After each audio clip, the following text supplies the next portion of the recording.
Good evening, friends. Welcome to this evening EduSet session. As you know, the topic of this session is on rural-urban continuum. This is again a topic which pertains to sociology, as the previous session had issues of marginality. Here we are going to concentrate on the way the society is structured and how different type of structures found in society are interrelated. As you can understand, rural and urban, they are both linked with each other fundamentally, structurally, and they both are types of societies which are not in itself static or stagnant. Like all communities, societies and institutions, they keep on changing. Now, rural-urban continuum explains how social change impacts different societies, how different societies transform themselves from one type to another type. What do we understand by rural? Let me begin by that. Now, when we talk about rural, we always get this idea about villages. The village area is the rural area, the rural lifestyle, how the rural culture is very simplistic, very informal, how people in the rural areas, the villages, they are more integrated with each other and they have a very distinct culture, lifestyle. All these things come to you as a student of sociology. Rural is also understood in the terms of being having more the larger population being dependent on agriculture. It is how the people who are living in the villages, their economy is patterned. They depend more on agriculture than non-agricultural activities. This is a very distinct characteristic of rural areas. As we know, India is basically considered to be a country of many villages, and as we all know that Indian culture and civilization is very ancient civilization, and we can trace back our civilization to as back as the 3rd millennium BC, when the Indus Valley civilization existed. And for a very, very long time, except for a short period during the Rig Veda between circa 1500 to 1000 BC, when the towns, they were overrun by the rural areas. Rest in all the periods, we find that city centers or the urban type communities were existing along with the rural communities. There was a constant give and take between the rural areas and the urban areas, and this interdependence, this sharing of lifestyle, of cultural items, was a process which was ongoing. It never stopped, it never ceased to interact with each other. In this regard, we will talk about rural-urban continuum, especially in the Indian context, and where we will talk about what we mean by rural and what we mean by urban, and how this continuum keeps on going in different periods of time and evolving and getting modified and developed, and how the different aspects of social indexes which lead to kind of changes in societies which continue with the rural and the urban linking with each other. Now, as I mentioned, the villages in India are a very distinct, a very formidable presence, in the sense that the number of villages in India is far more. It is around 72% in India, according to the last 2001 census. And this census also says that the number of towns and cities are more than 6 lakhs, and the towns and cities are again growing, but the pace of growth is different in different regions of the country. As we all know, in some areas it is far more urbanized, as in Tamil Nadu, Gujarat, Maharashtra, and in other states we find that the process of urbanization is slower, as in Uttar Pradesh, Bihar, Rajasthan.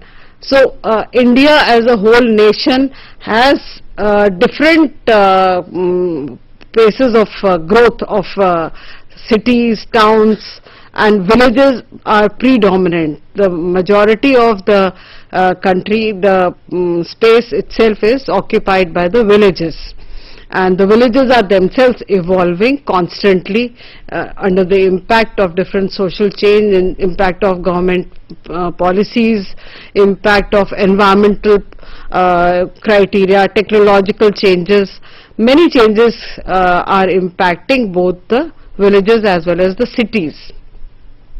Now, sociologists have studied this aspect of rural and urban, and they say that in India the kind of villages that have been found are of basically three varieties. The northern India has more of nucleated villages, where the village settlement is clustered together, having the fields and agricultural fields surrounding them. The families, the village families are living together in a certain space where they all come together, and they have a certain stratification of space itself, as we find that some castes live in one side, the others are placed in another direction, and market is there, and this kind of the spacing is found in many villages. As a difference between urban and rural, we find that the size of the population of the village is much less. The density of population is also much less than the urban areas. This is one important indicator of the village or being different from the urban areas or urban cities and towns.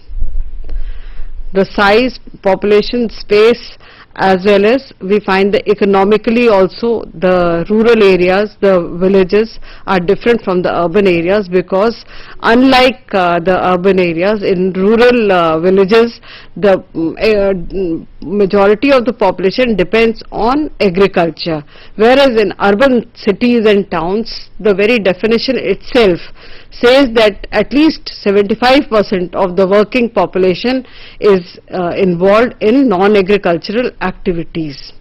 I will come to that later on, but at the moment I want to make a distinction between rural and urban in terms of definition. And rural is something where I said that three varieties of villages are found.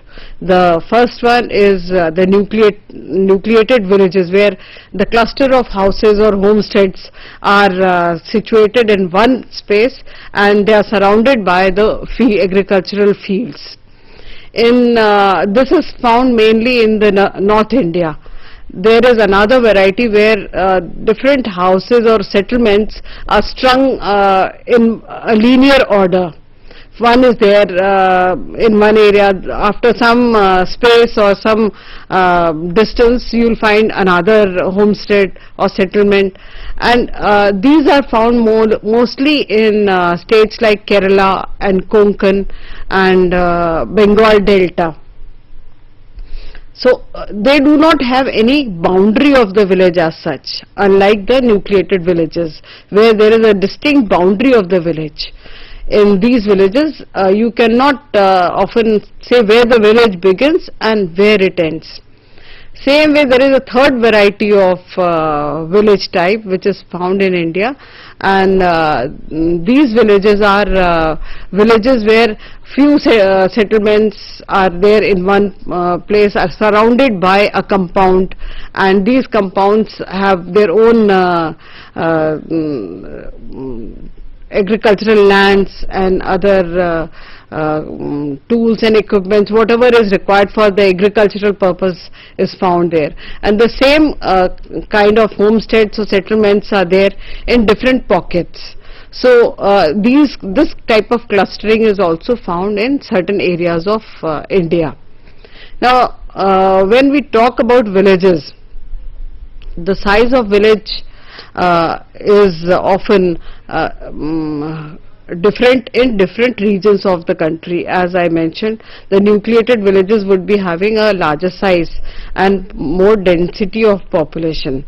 Accordingly, the census, as I mentioned earlier, the 1981 census showed that there are around 4,029 towns and around 5 lakhs and more inhabited villages. Whereas the 1991 census, we find that there is an increase of villages to 4,689 towns and around 5,80,781 villages. And as I said, in 2001 census, the provisional data that is given, the population of towns is 5,161 and villages is 6,38,365 villages. So there has been a constant increase in the number of villages and cities and towns. There are families which live in the villages, and they have certain links with the cities in terms of the social changes, some push and pull factors about which I will explain to you. And let me explain to you how the families in the rural areas are the kind of family structure that is found. We find that in India mostly the families are of two kinds. One is the nuclear family where husband, wife and children are there, and the other one is where husband, wife, their parents, the husband's parents in the patriarchal setup and their children. There is a depth of 3 generations in many families. There is extension of this family type where many uncles and aunts who are not married are also there, and wives of uncles are also there. So there is a kind of structure which is called joint family found mostly in areas where there is more of land property where or business is there. And according to different sociologists, it is they have found that in most regions in North India, the families, the upper caste families, especially the Rajputs, had more of joint families than nuclear, and the lower caste had more nuclear families than the joint. But the ideal type of family was considered to be, even in the past as well as present, the joint family type of structure is considered to be an ideal type, a norm which is not often practiced, but it is there in our texts, in our Ramayana. The Kathas always say about the brotherly love of Ram and his brothers, their love and respect for their father, and this kind of ideal type of family structure has been a value which was there in the Indian society. We find that many other things which impact the family structure is one of mobility, of migration. Sometimes the land which is supposed to nourish the family members is not enough, the labor is not there, or there is some environmental disaster. Families keep shifting out from the rural areas to the urban areas. And this migration of population from the rural to the urban is defined as the process of urbanization, and this has been there always, but its rate has increased, especially after the impact of the British rule in India. Now, as you know that the British rule brought dynamic change in the way Indian social structure existed. in the before the World War situation, the economy was also more based on the Jajmani system, the traditional system of give and take of services and patronage of the patron castes, and the client caste, the Jajman caste, served different caste groups in the village. This kind of coexistence, which was harmonious at a certain period of time, was there on the basis of giving and giving of service and receiving their salary. There was no money as such, but it was given in terms of grains, and food grain was given, clothes, protection, some benefits during the wedding of their daughters and birth of the child. This kind of give and take of relationships and gifts was traditionally structured in many areas in India, and this economic system had survived for a very long time, and this was linked with the caste system. Now, caste system, where the upper castes like the Brahmins, the Kshatriyas, the Vaishyas, they were also having a higher status in terms of having more ritual status, as well as land, property and economic power, and therefore political power as well. So this harmonious relationship, which had existed before the World War I and which was not disturbed for a very long time, gave the impression to the British administrators and scholars that the Indian villages were they were more autonomous. They were sort of kingdoms in themselves. They did not depend on anybody else for their survival, and they remained unchanged throughout a period of time. But this perception was proved to be incorrect later. This perception was given by scholars like Charles Metcalfe, and even Kathleen Gough talks about how this kind of perception took place. But when they really examine, the village was always linked with the towns and cities in terms of kinship relationships, in terms of economic relationship, in terms of cultural relationship, where the folk culture was absorbed by the urban population, and the urban the textual rituals that was filtering down to the rural folk level through a process of adaptation and absorption.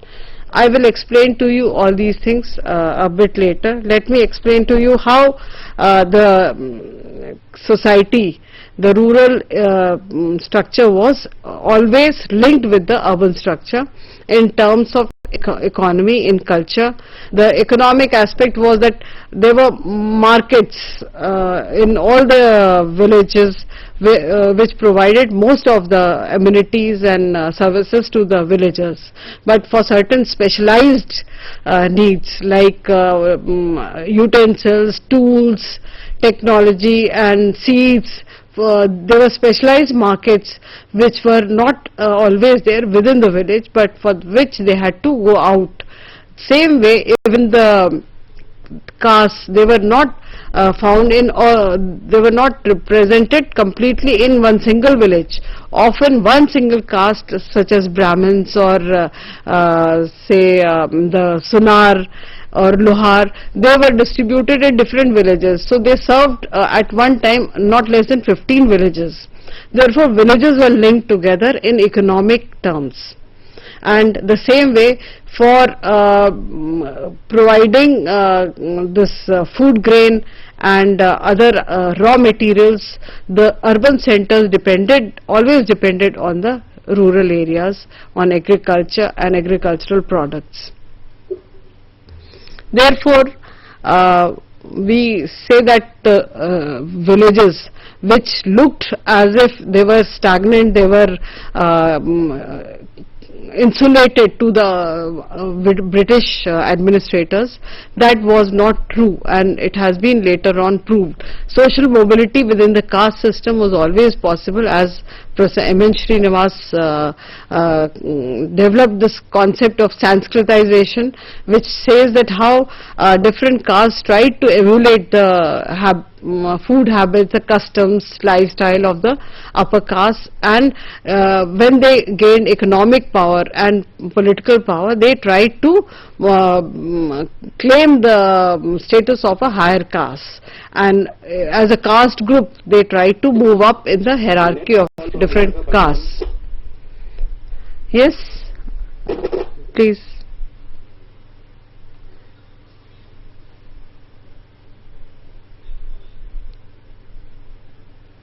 I cannot hear the question, please. It's on EduSet. EduSet. It's on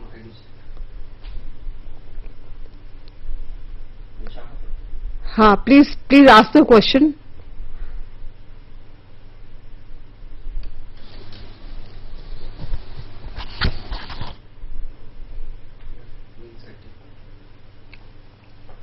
I can't hear the question.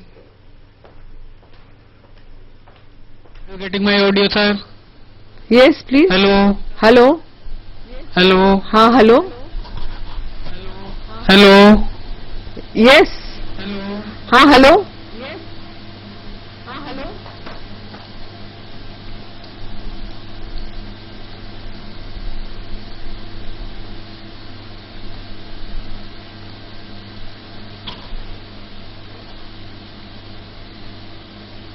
कहाँ बनाते video? एक minute. कहाँ बनाते video?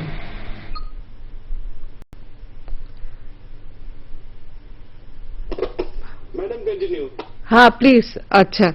I couldn't hear the question, so I'm sorry I could not reply to your question. But let me go to this concept which has been, which I was talking about, given by Professor M.N. Srinivas about Sanskritization. And this was a way of becoming socially mobile within the caste structure. So structurally there was no change in this type of society. But after the impact, the colonial impact, there were so many changes and new economic measures were introduced. The land ownership pattern was changed, and the British rulers, they brought about so many different ways of earning one's money or the livelihood, that many castes which were earlier considered to be socially caste wise low, they gained economic powers. And as we find castes like Nadas of Tamil Nadu, of the Jatas in Agra, many studies of sociologists have proved that how these castes, they gained economic power and then they attempted to raise themselves in the caste hierarchy and become socially mobile. So change was coming through these economic changes and social changes. There was a recognition that education was very important because of the anti-Brahmin movement in the south. Many of the Brahmins, they moved to the cities. They became educated and they were occupying the non-manual jobs in most of the cities and towns. Before I move to that, let me explain another relationship between the rural and the urban. And in this sense, sociologists like Marett, he studied the Kishangarhi village in Aligarh district, Uttar Pradesh. He found that at one point of time when he was studying the village, there were 40 specialist castes which were coming from different other villages and serving the people within the village. And his study also proves that there was economic linkages between the city and the rural area, the Kishangarhi village. And same way Professor S.C. Dubey's study, all these studies were done around 1950s, 55s, and they were detailing all the ethnographic details about the villages, what kind of changes that were taking place. And S.C. Dubey found that the village Shamirpet was increasingly getting linked with the Hyderabad city. and people from the village were moving to the cities and coming back and bringing forth different views, more money. In terms of many other relationships, there were many changes that were taking place. So this rural-urban continuum has been studied in India by the sociologists since very early time, and there were many concepts that were developed by different sociologists. Like I talked about Sanskritization, there is another concept called parochialization and universalization, and Marriott talked about this because he found that there were folk elements, the rural elements, which were getting evolved, or they were taking the form of main ritual and belief, moving from the folk level, the rural level, to the urban level. Such as he talked about this Raksha Bandhan ceremony, the festival, and he found that in the area where he studied, the Kishangarh, there the brothers and sisters, they have this Raksha Bandhan or the Rakhi tying ceremony, but before that they were practicing something called Saluno, and Saluno was a season when the new bride would be going to her parents' place, and on that Saluno day the husband would be coming to her house, her family, and will to take her back. And the kind of rituals and ceremonies that took place between the brother and sisters was there to identify that bond between the brothers and sisters. And the ceremony was of the barley seeds. They are considered to be sacred seeds in the that community. So that what was touched by the sister on the head of the brother and his ears, and the ceremony was later followed by tying this thread, sacred thread, on the brother's wrist, and it is believed that the brother cannot take anything from the sister without giving something. So generally the brothers gave money to the sisters. This practice was evolved, and it has moved from this area to the Brahmins, and the Brahmin priest would come to tie the same sacred thread, similar sacred thread, to the patrons of his own caste. And that kind of relationship between the different sections of the population was something which was getting more and more textualized. The same way, this is from folk to the urban. So from the urban to the folk also, there is this example given of Govardhan Puja.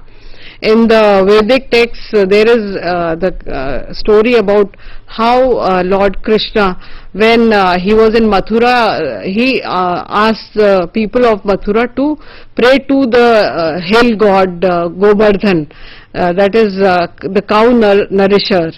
And they were worshipping Lord Indra, the god of heaven.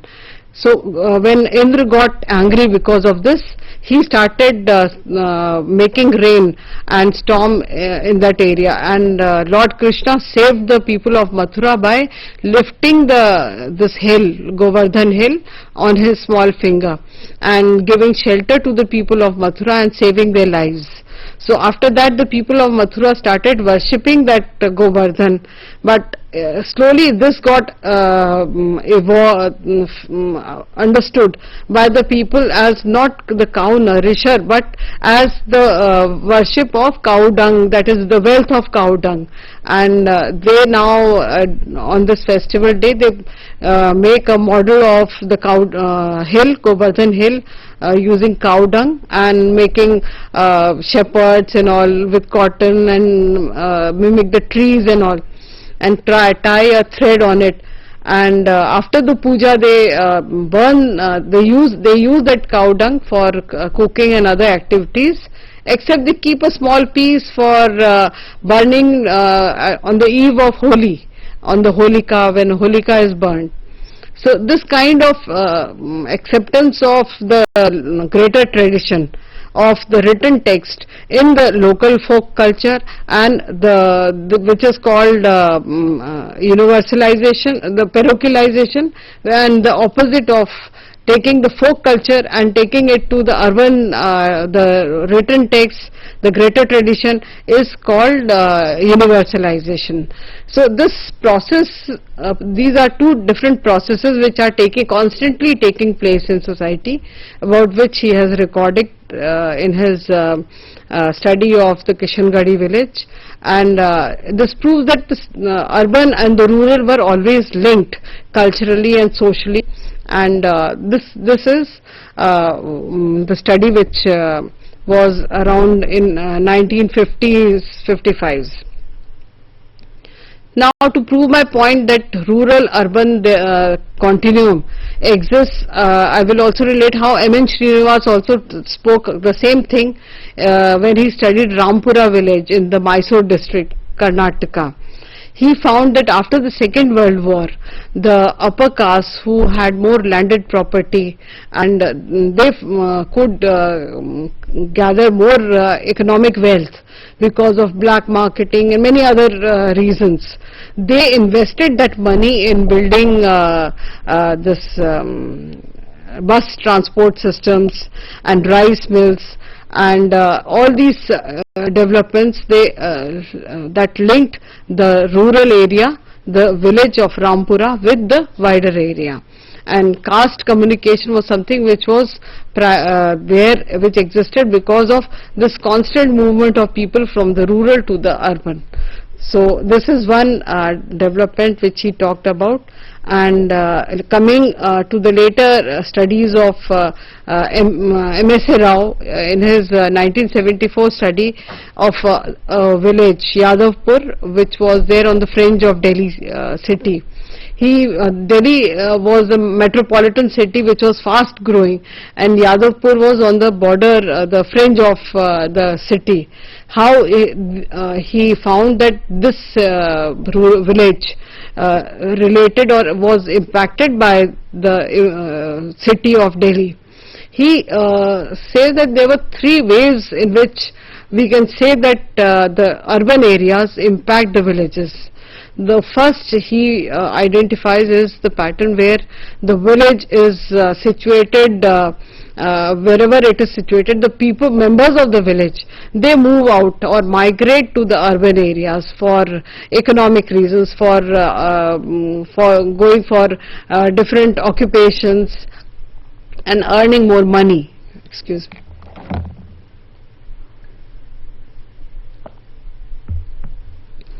So when these people, they earn more, they send back some money to their family members residing in the villages, which these members were have been using for their own betterment, buying land. First step generally is found that people who get money in the villages, they tend to buy more land or put the money in education of their children, and in this way the prestige, the social prestige of that family, which had members who were working outside the village, increased.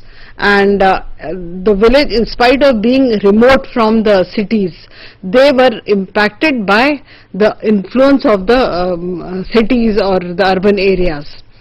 In terms of the relationship, economic relationship, as well as whatever the values and lifestyle which these members brought back from the cities to the areas where the villages where they lived.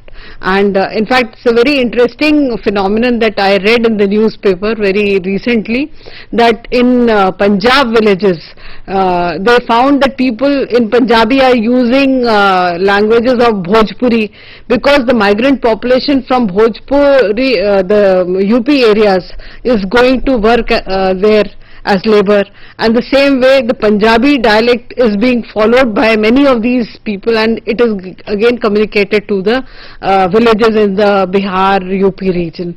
So this kind of cultural linguistic interaction is something which keeps going on. It's a process of diffusion which takes place in the society, from rural to urban, from within rural to different regions of rural areas.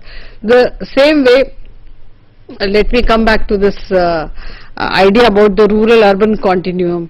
The continuum is something which is there, which has existed always, and which brings change not only to the cities, but the city influences the rural areas influence the cities, and our Hindi films are a good reflection of that, how they depict the kind of village rural life in the Bombay movies, how different movies are showing the villager. And in terms of changes from time to time, we find that the image of the villager has also changed from the 1950s to today's movies, how the villager is becoming more smart and more active and can deal with all the criminals in the cities. And this kind of sort of imagery, the typification of characteristics, is there constantly in our literature, in our movies, in our music. Everywhere we find this, the reflection of this kind of change of values from rural to urban. Now, as a student of sociology, I would also like you to understand how the sociologists, even the classical sociologists, they had defined and understood the kind of polarity between the folk culture and the urban culture. And in this term, I want to explain Robert Redfield's study. He studied a Mexican village, and he also talked about this continuum between the rural folk areas and the tribal areas. Now, when he talks about the continuum, he means, I will define the term in the sense that continuum is a polar ideal type, which in which we understand a distinct ideal type of characteristics of a folk area and the ideal type characteristic of urban area. And in reality, they may not exist. It is only a way of studying different societies in terms of comparison. The way Max Weber had used the ideal type in a similar way, we find that continuum is an uninterrupted series of gradual changes in the magnitude of given characteristic, forming a linear increase or decrease through a series of gradual degrees. They both cannot be compartmentalized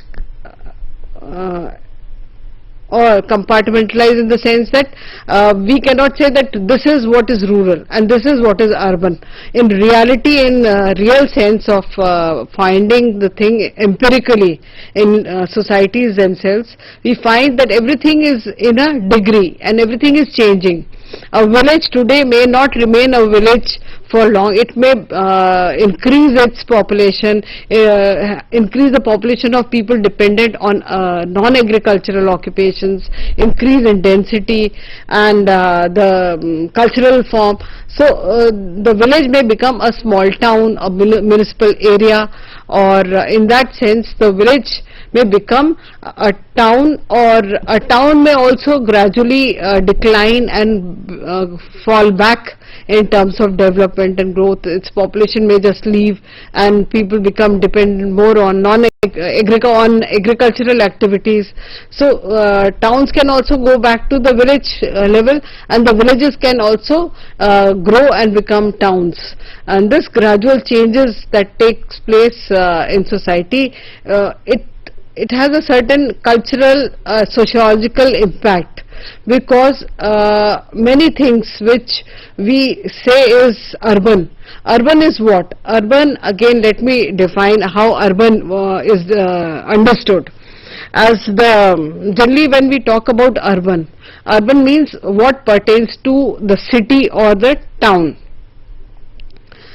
This is what the definition given by the short Oxford dictionary is there. But in India, it is the demographic, the economic indexes that are important when we consider what is urban. The definition of urban has changed ever since in 1901 census. The Britishers, they found the urban, they defined urban cities or towns as those of having more population more than 5,000 and municipal areas developing, having more civil lines, and this kind of definition, vague definition was there, which kept on changing again and again during different censuses. But after 1961, the census became more clear about how urban is going to be defined. But as we find that Professor R.S. Sandhu, one of the experts in urban studies, he says that it is the superintendent, the census superintendent, who's left with the authority to define the area, the population area as urban or town, depending on the kind of population, the type of occupation that population is following, and the kind of life that they are leading, the size, density of the population. All these things matter. So vaguely, the vague definition given before 1961 became more clarified and modified after 61, and it is said that the urban area is an area which is a place which is either a municipal corporation or a municipal area or under a town committee, or it is modified area or cantonment board. It is any place which has more than 5,000 persons, and it has at least 75% working men, occupation being non-agricultural, and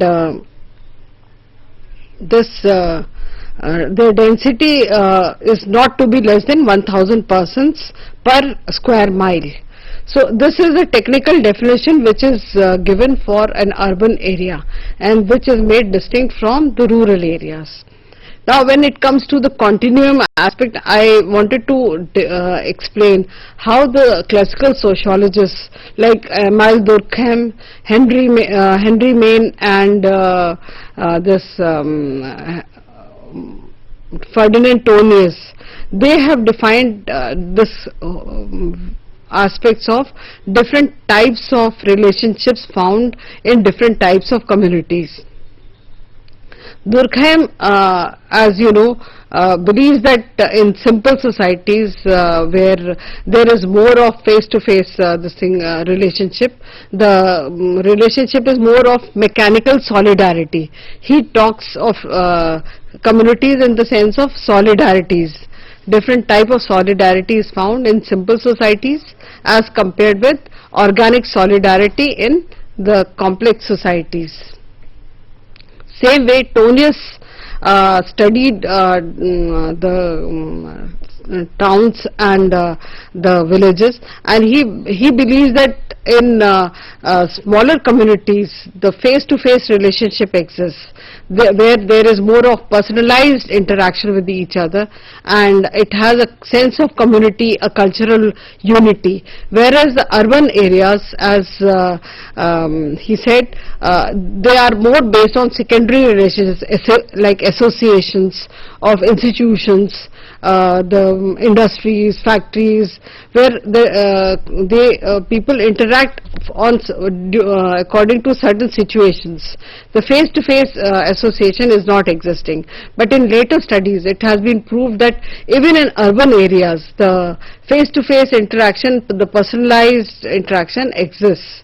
And all these things the classical sociologists gave have been again and again studied in different societies, and the idea that there is a continuum between the rural and the urban which exists and which has changed the life in both the places. The rural has been impacted by the urban and the urban by rural, and especially in the context of modern age technologies, of telecommunications, of internet, of computers, of websites, and especially television in the village homes, which has made a lot of changes in terms of living style of people. But how far that value system has been affected is something still to be studied by different sociologists. And for that matter, I would in fact encourage all of you to take studies in this area and do more studies of this kind, because we are all living in certain pockets, whether it is rural or urban, or in urban pockets having rural areas, in rural areas having urban relationships. So this kind of coexistence of rural and urban is going on everywhere around us, and it is for us to observe and record it. Thank you.